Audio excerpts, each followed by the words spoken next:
Drew Mestemaker makes it official, becoming the Cowboy, joining Eric Morris, ready to blow minds. Let's roll, baby.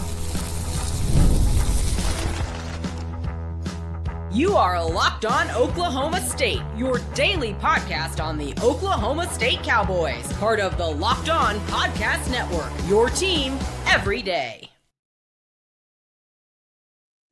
Yes! What is up, guys? Welcome back in. My name is Mountaineer Paul. I am your host here. Welcome on back into Locked On Oklahoma State, baby, where we're talking portal season, baby. Yeah, let's go, man. What about that Drew Mestemaker becoming a Cowboy? Wanna be a cowboy? Wanna learn? Okay, I'll quit. In all seriousness, though, this is a big pickup for the Cowboys. Man, look, you just never know. You see numbers thrown out there about Brendan Sorsby. And look, I'm just going to say it. Years remaining to play, arm talent, mobility, very similar between all of them, except Drew Mestemaker is younger, right?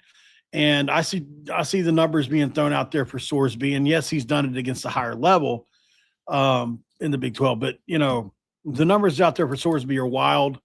I've seen 6-7 million for him as well. And, you know, I think you got the better deal, for $3.5 million over 2 years or whatever it turns out being for Drew Mestemaker here. And for those of you unfamiliar, Drew Mestemaker makes it official, signing on the dotted line, saying yes to Oklahoma State. In an interview he did, we will read exactly what he said. So on this episode of Locked On Oklahoma State, we're going to be talking about the deeper meaning behind this signing. Is there any deeper meaning we can bring out of this? And obviously, we're going to go deep dive on Drew Mestemaker one last time. I've got my pen out. I've been writing. I've got probably 3 or 4 pages of notes after watching 3 or 4 games of Drew Mestemaker's career. So I think I have a good idea. I was really strategic about which games I picked. So I think I have a good idea of what that looks like in everything as far as the breakdown. So let's jump straight in, guys. Thanks for making Locked On Oklahoma State your first listen and for being a part of the Locked On Podcast Network. We talk about your team, the Pokes, every single day, and we are here every single day. This is the only place you can get it every single day, multiple times a day. You can't say that anywhere else, and that's why we are number one here and continue to do that and try to be that for you guys. So you have somewhere not only to come see and listen and be happy about Oklahoma State football, even if it's coming from a mountain in your mouth, but you also get to be proud and say, look, man, our fan base shows up. We've got people that show up for our fan base. That's what we're trying to do here, man. We're just trying to build something cool in Cody's stead. So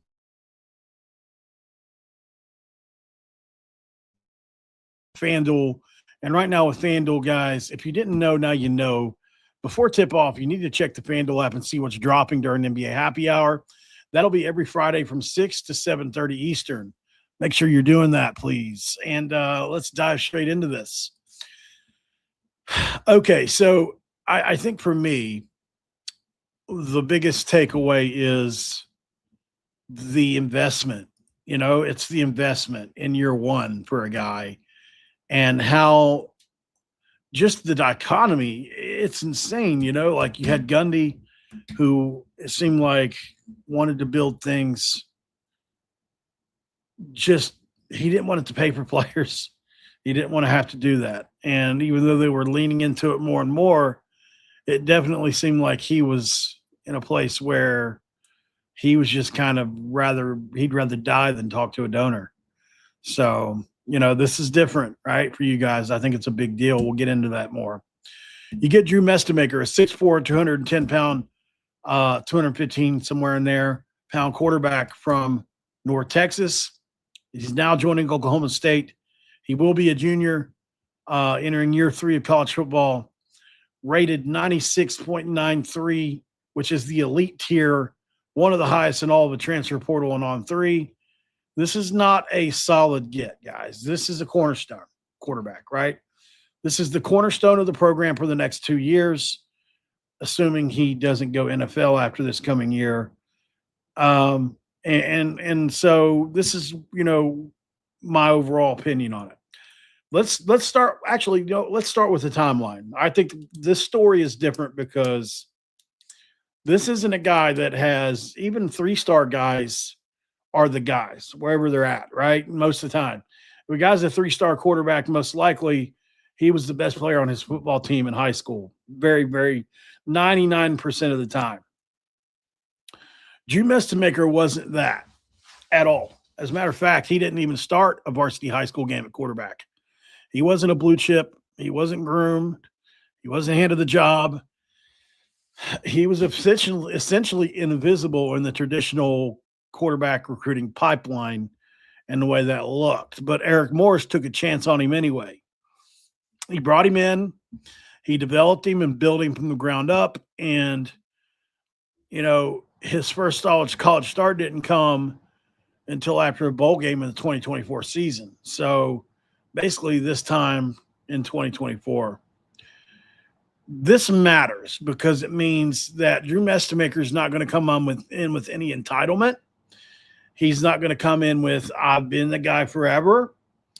And, the entire development curve has been coach driven and trust based. And you saw that in his opening remarks about why he chose to follow Eric Morris instead of going somewhere more flashy. He could have picked any school he wanted. I imagine he was either the number 1, 2, or 3 quarterback on the board if you were LSU or a place like I would imagine he was either 1, 2, or 3 on everybody's board. Obviously, the explosion came last year, his first real season as a starter. 4,379 yards, which led the nation, 34 passing touchdowns, and a 12-2 year where you went to the conference title appearance, you won a bowl game, and you got NFL scouts salivating and big brands calling you at that.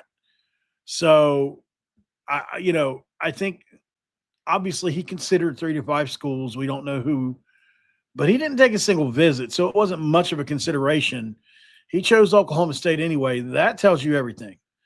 Why did he choose Oklahoma State? This is what we were going to get to, the trust, the coaching trust part of this. Mestemaker has said repeatedly that this decision wasn't about comfort. It was about belief and system fit. Comfort's great. It is. It's great.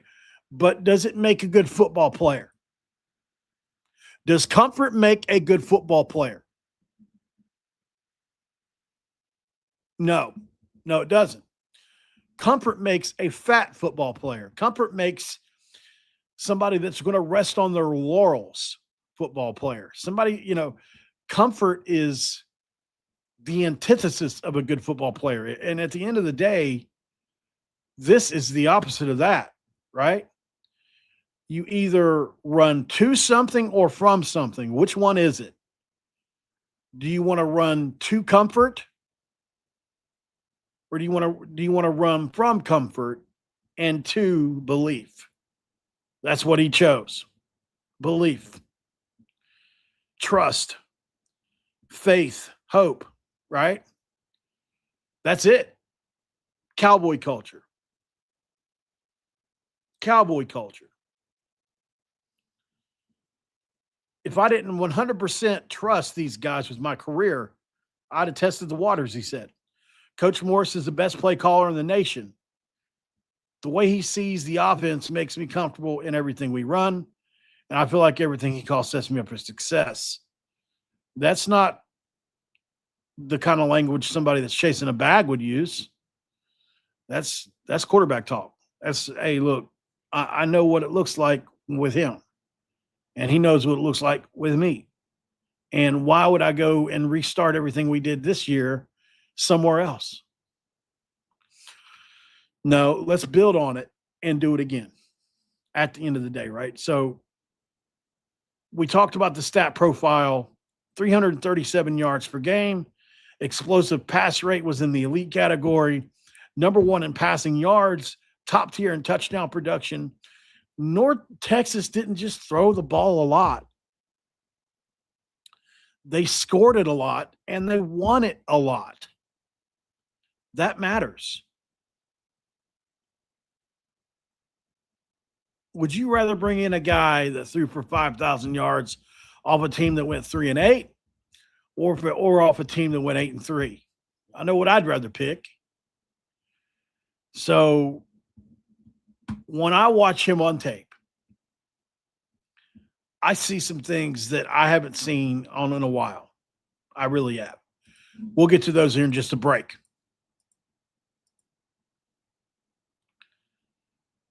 This episode of Locked On West Oklahoma State, still a habit, is going to be brought to you by our friends at, you guessed it, Rougiet College. And of course, Rougiet is killing it right now. We love Rougiet, man. It's a lot of people like to make fun of the ad read. We get that too. But, we are proud of the sponsors that we have here. And why shouldn't we be, man? They do big things for us. So, look, a lot of guys don't want to admit certain things in life. And most men don't even want to bring them up. But maybe they should, because stress from work, money, and life doesn't switch off at night. And when it shows up the worst possible time, Rougiet Ready is designed to help you take back control. Rougiet Ready is a next-generation prescription treatment created to support both the brain and body so you can feel present, confident, and ready when the moment matters. Rougiet Ready comes in 3 clinically proven ingredients and 1 mint that dissolves under your tongue so it absorbs fast. It's easy to understand why over 150,000 men have made that switch, because if you've been thinking about the next step, now's the time. Head to Rougiet.com/LockedOnCollege. That's RUGIET.com/LockedOnCollege to get 15% off your first order for a limited time. Rougiet.com. Feel present, feel confident, and feel ready. And, of course, we don't ever forget our favorite segment, too, where we crack open dew. Even this one's a little old, but that's okay. All right, so, I think a couple things about Drew Mestemaker stand out for me. The arm talent. He's got a live arm, man. He can drive the ball to deep outs. He can make boundary throws. He can take seam shots between the safeties. He throws with pace and with touch. Let me mark things off of his eye. As I say them, these are my notes. He's comfortable throwing before receivers break, which is another thing that I really like about him. And I think that's critical, by the way, for Big 12 defenses that disguise it late. Remember, we were talking about this the other day.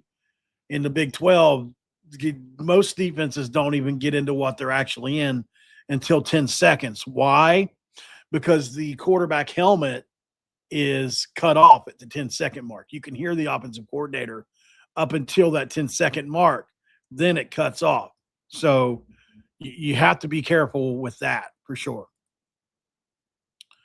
All right, so let's see here. Back to my notes here. Mental processing, something I wanted to point out about his game. He really has quick pre-snap identification. And I don't know if that's in the helmet, telling him what to look for, or if that's him or both. But, he's comfortable with changing the protections. You can see that on film.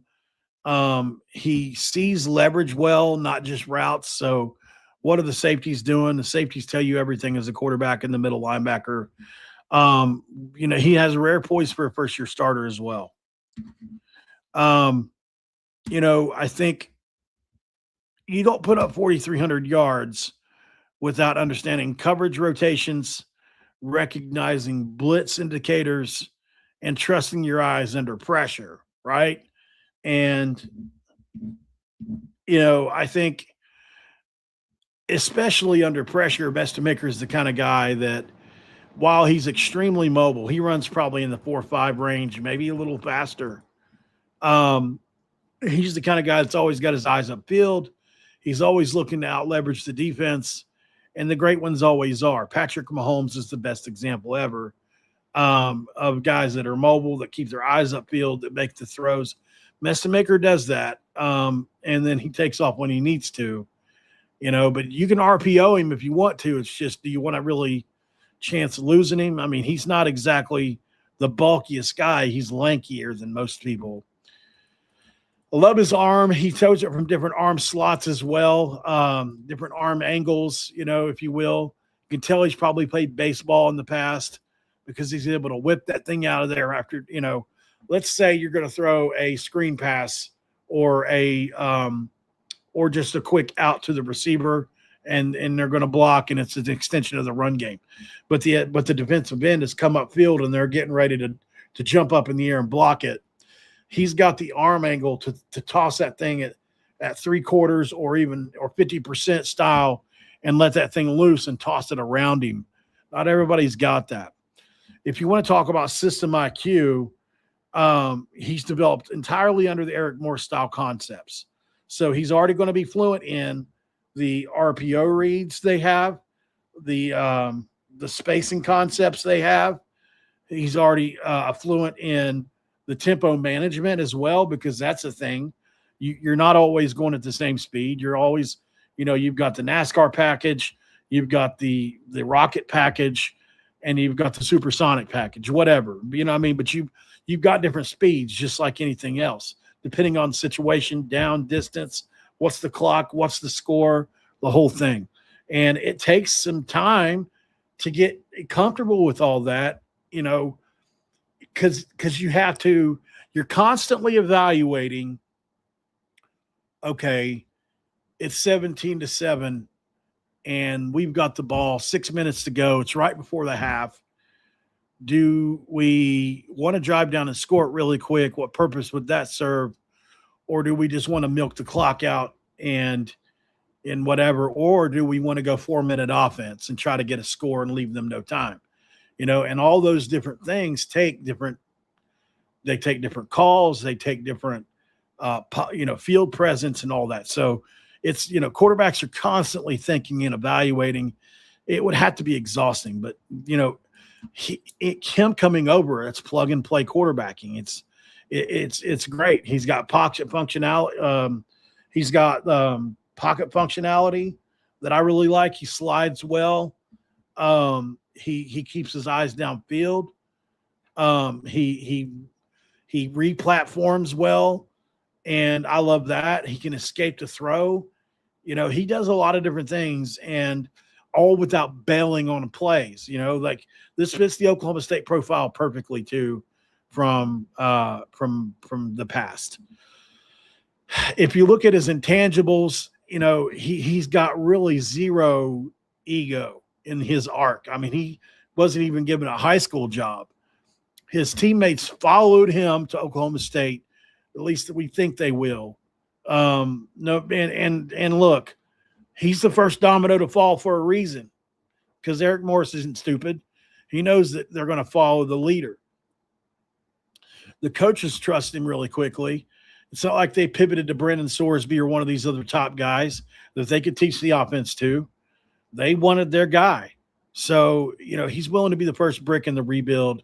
It says a lot, because, he realizes they might not have enough horses to be good this year on a Big 12 level. Maybe they win 6 games. Maybe they win 7 or 8. Maybe you do what Houston did, Arizona State did. Certainly don't want to count it out with the team as many quality players as North Texas, but, you can't expect it in year one. So, that matters, because you could be, you're willingly walking into a program that went 1-11 with a roster overhaul that has a skeptical fan base. This is not something that anybody would do, y'all. So, as far as his NFL trajectory, I think multiple NFL teams have him on the radar. And this is his 3rd year, but it's his first technical year of quarterbacking. So I would imagine next year being a big year. You might not get him for that next year. Depends, where is he rated coming at the end of next year? I can see him being the best quarterback in the country. We'll see what happens, though. It's not a lock, but I think he's still developing some too. Like Eric Morse has got a lot he can still do with him. And so, if you want to just make a quick, if I were going to hand you a dossier that had the bullet points of what is Drew Mestemaker. He's an elite portal quarterback. He's a system-specific weapon. In other words, he does what he does well, but also what he does well is built within this system. So it's like the perfect marriage. He's going to be a culture reset signal because he's a guy that has no ego, that's been brought up a hard way, wasn't really given much and had to earn everything. Finally got his shot last year. And then finally, he's going to be a recruiting magnet for skill players. He's a guy that you can say, hey, we got the number one quarterback. We got a $7 million guy at quarterback. Yeah, that's right. We got a little bit of money floating around. What's up? Holla, come on over, So this is the kind of quarterback that other players follow. Going to break. We'll come back and put a bow on this one. I'm exhausted today, fellas, so we'll be right back. All right, guys. This episode is going to be brought to you by our friends at FanDuel. And, of course, with FanDuel, we've got to be honest about it. If you don't know what the Friday night happy hours are all about, we got to tell you. FanDuel is making them even better, too. Every Friday night before the games tip off, FanDuel gives fans a new way to kick off the weekend with happy hour, NBA happy hour. NBA happy hour is your official pregame, a limited time window where special offers drop right inside the FanDuel app before the action starts. Fridays from 6 to 7:30 Eastern time have become appointment viewing only with NBA happy hour. So make sure you check that out because it adds extra energy to Friday night basketball without overthinking it. Before tip-off, check the FanDuel app and see what's happening or dropping during that NBA happy hour. Fridays, 6 to 7:30 p.m. Eastern time. A little basketball, a little action, and a whole lot of Friday energy where NBA happy hour can be for you, only on FanDuel, the official sportsbook partner of the NBA. All right, guys. Thank you guys so much for joining in on this one. I am beat. This is my fourth video today. It's 2 hours of just straight talking. And when you're solo, man, it's rough. I've got another part to this, but I don't know if I'm capable of doing it. I'm struggling a little bit, y'all, just to be totally transparent with you. I'm probably going a little bit too overboard. I'm just trying to be I don't want to miss anything. And it's like FOMO. Like every time I think about wrestling for a second, I'm like, man, but what if West Virginia signs this player? Man, what if Oklahoma State signs this player? It's definitely, it's an obsession. That's for sure. But I don't mind it. I mean, it's what I love to do. So, I mean, I'm not complaining. I'm just letting you guys know I'm probably going to jump out of here early on this one because I'm so tired. And I really am tired. So hopefully that gives you guys a lot to chew on, though. 2 videos today. Make sure you check them out. I'll get these uploaded to podcast as well, and then we'll call it a day. So I'll do this part 2 on another episode. Maybe I'll tie it into the next visitation list or something. But, at the end of the day, y'all, big pickup for you guys. Congratulations.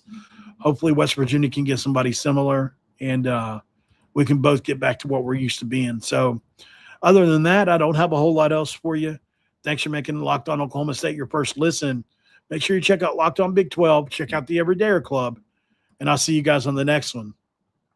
Go Pokes.